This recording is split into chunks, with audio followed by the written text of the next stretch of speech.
Socrates said, "The unexamined life is not worth living." It's a little harsh.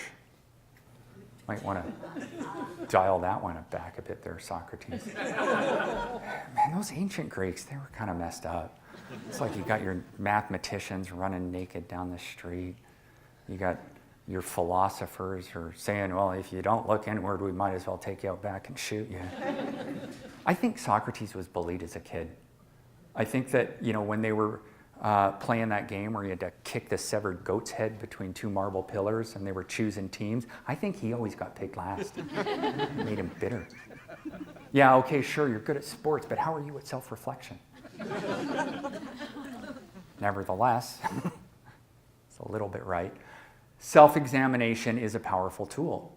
It is one of those things that a lot of us don't really spend a lot of time doing. But I'm going to give you a bit of homework now, where I want you to start considering, okay, well, who am I? Where am I right now? Where have I been? Where could I possibly go? There needs to be a strong sense of realism here, because you want to look at, all right, what are my actual capacities, talents, abilities, and callings? And then you ask yourself this very important question. Taking that into consideration of your situation and who you are and what you are actually capable of, using your utmost potential, ask yourself, what could I do if motivation was not a scarce resource? What could I accomplish if I had all the drive I would ever need to really, really strive for something?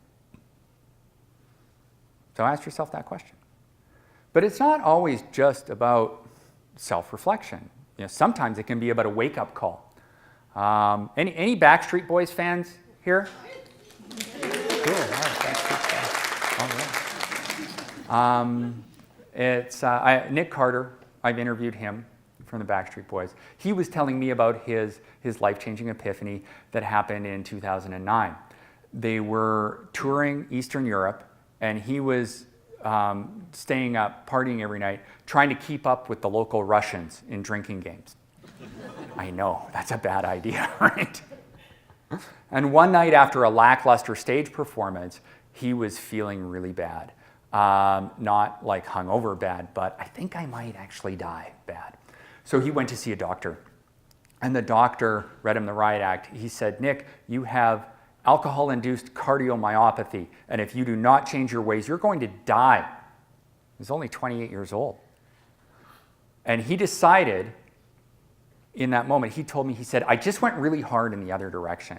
He quit drinking, he quit doing drugs, he started exercising like his life depended on it, because it kind of did, and he lost 65 pounds, he got in amazing shape. Because when he was faced with the possibility of dying young, he decided that he didn't want it that way. I told you, I'm going to hell, I just know it. So I asked him, "Tell me why." Okay, I'm done. No more singing, I promise. Yeah, so, all right, moving on. Is this all just a bunch of positive thinking?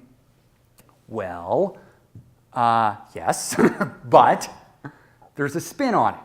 You need to rethink positive thinking, because a lot of us have it. Who likes to fantasize? Who likes to dream about achieving some amazing goal and how great it's going to feel? Come on, I know we need to see more hands here because you guys are lying to me right now.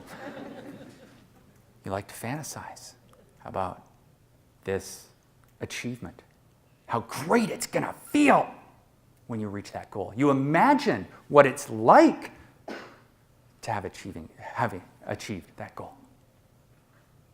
Stop doing that. Or don't do it so much. We've been told to keep our eye on the prize, but there is a problem with that, and this is backed by scientific research. There's been a lot of studies that show that this is the case, that people that spend a lot of time dwelling, fantasizing about having achieved a certain goal are far less likely to achieve it, because you get the virtual reality tour of having achieved the goal without actually doing any of the work to get there. And that removes the good stress that it takes to do the work. It makes it so you're just less likely to take that journey.